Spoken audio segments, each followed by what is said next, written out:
Hey guys, Nathan here, welcome back to episode number 6 or 7, I believe, of Supplying Spurs.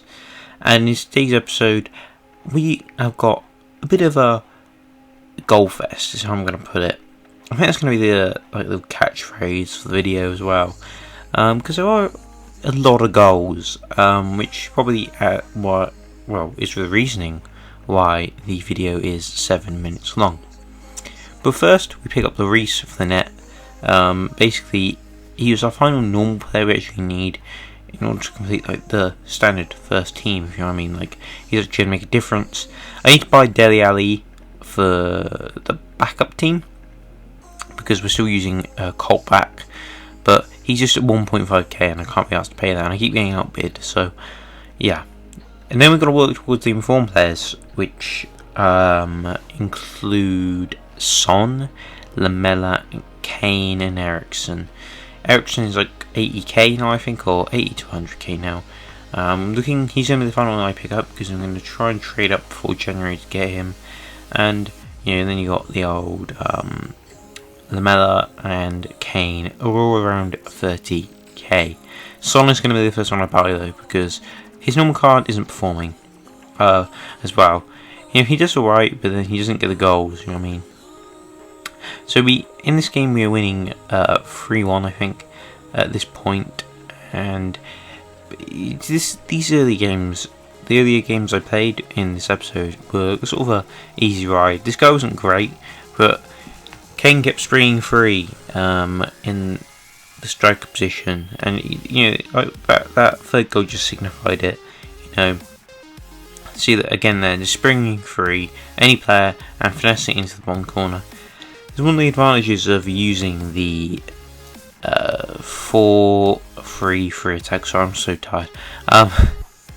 Yeah, so basically here in again there, that was a brilliant piece of work from Eriksen, I think it was, or was it Kane? I can't really remember. But this improvisation to just weave through and just make space. We win the title though with that one, and we move on into the next game, which is this guy. He's got Carlos, Tevez, Pereira, Iturbe, lots of good players. He hasn't got Tevez on full chemistry, but you can see the reasoning behind using him. Because he's such a great player. I mean, he's in a crap league, but you wanna take advantage of a player like that. I don't think he's that expensive anymore. I can't really remember though. But he's a pretty good player on this game. Let's not take that away from him. But we actually get wiped out there, as you see. But we actually create some space. We work the opening, and Kane puts it in. But then it just went downhill from here. I mean, a punt up the pitch to Tevez, and this is just a definition of how this game went towards the end of the first half. Alderweireld and Vertonghen, one of them is they're awful defenders. They're so clumsy. When they run out with a reasonably pacey striker, they just snap. They fall apart.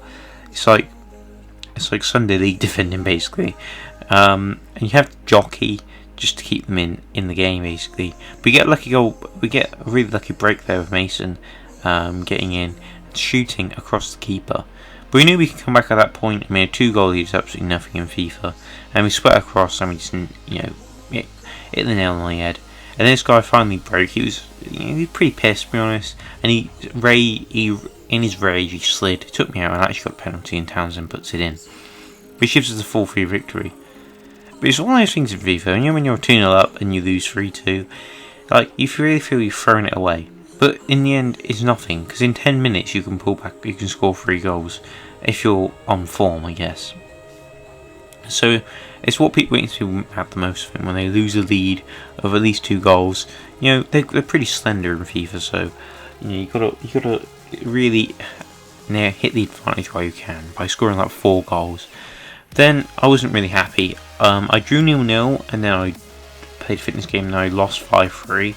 But I thought, well, I don't put it in a game where I've lost at the end, so I may as well add in one where I've actually won. I played another one, as you'll see here. Obviously, I won, otherwise I wouldn't put it in, because I don't want to edit a game I've lost. it was the final game of the episode. But we do score an absolute cracker there of Ericsson, a Christmas cracker, shitty choke. Sorry. Yeah, and we actually repeat the same sort of trend with Bentleb there, the keeper reaching out a desperate arm, but it's never getting to it. He's never getting to it. Bentleb is too good. Showing some glimpses of his FIFA 15 form there. If any of you have ever watched it, unlikely, he was a brilliant player, and I remember I used the 68 rated Harry Kane from FIFA 15 just to put some perspective on it. But here we go again. We're moving up pitch. I want to press my advantage in this game because I was actually like 2-0 up in the game before and I threw it away. So I really wanted to press it home, and we really do.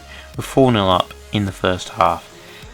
But then this is what I described as piss poor defending once more. I rushed the keeper and I tried to put a player on the line, but I wasn't actually looking at when he shot, so it kind of cost me. And then we move in, going straight back on the attack because I won't take any risks. I remember one game. I'm talking about absolute crap because it's a longer episode. But in one game in FIFA 14, I think it was, I was 6-0 down and I won 7-6, and I always relate to that because I had an absolutely piss poor team. I had like Benteke up front, and this guy had he was a really good player, and he had Messi and Ronaldo. And it was in the second half, and I scored like every 4 game minutes. It was just absolutely amazing. That's all I can remember about it, really. But the guy, that was when everyone used to have their Connect on, and you could hear them swearing. People still do that though, and it's kind of annoying because you just sort of hear them, and they're playing their tinny, shitty music down the mic. This is a pretty bullshit goal. Kyle Walker sliding in, knocking it over the keeper, and that really ended the game. So, thanks all for watching. Hope you all enjoyed. Have a Merry Christmas. And, yeah, basically, cheers.